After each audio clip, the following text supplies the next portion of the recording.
J'ai été rapporteur cette année au budget sur l'enseignement agricole et cette mission d'information que mon groupe a demandé est la suite logique de ces travaux et de ce que nous avons pu dénoncer lors de ce projet de loi de finances 2021. Et puis c'est un sujet qui intéresse l'ensemble des sénateurs qui se sont mobilisés à l'occasion de ce projet de loi de finances qui a montré et qui nous a démontré, nous en sommes convaincus ici au Sénat, l'excellence de l'enseignement agricole. Et nous avons dénoncé le manque de moyens qui aujourd'hui sont accordés à cet enseignement agricole. Donc l'enseignement agricole au niveau national représente plus de 800 établissements, autant d'établissements publics que d'établissements privés, et environ 350 maisons familiales rurales pour un total de près de 200 000 élèves sur l'ensemble du territoire national.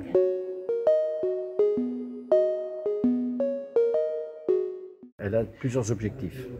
Tout d'abord, on est dans une période où il y a des enjeux sanitaires importants. La crise sanitaire a provoqué de grands bouleversements dans le mode de vie des Français.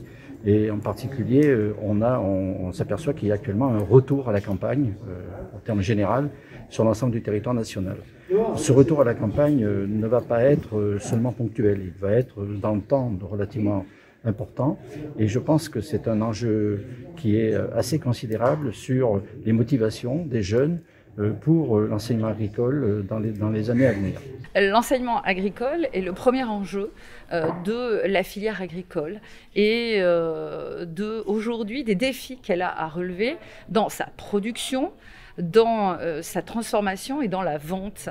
Et nous allons d'abord vérifier que cet enseignement agricole est en adéquation avec les attentes de la filière. Nos citoyens forment d'énormes espoirs par rapport à la résilience alimentaire, par rapport à la traçabilité, par rapport à la qualité, le manger bien, manger sain. Nous allons donc expertiser les besoins de la filière, savoir s'il y a cette adéquation entre la filière et l'enseignement agricole.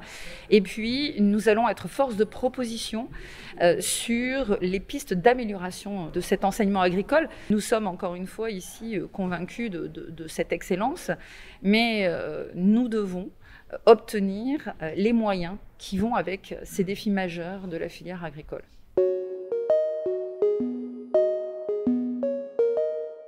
Alors bien sûr, on a de nombreux intervenants. On a déjà auditionné la directrice générale de l'enseignement agricole au niveau national. Nous allons aussi auditionner les instituts de recherche, l'INRA, auditionner aussi, si on a le temps, des enseignants, des élèves qui ont eu leur cursus dans l'enseignement agricole, voir ce qu'ils en pensent. Nous aurons aussi bien sûr des déplacements dans différentes régions françaises, parce que la spécificité de l'enseignement agricole, c'est que les lycées, bien souvent, ont des spécificités selon la région.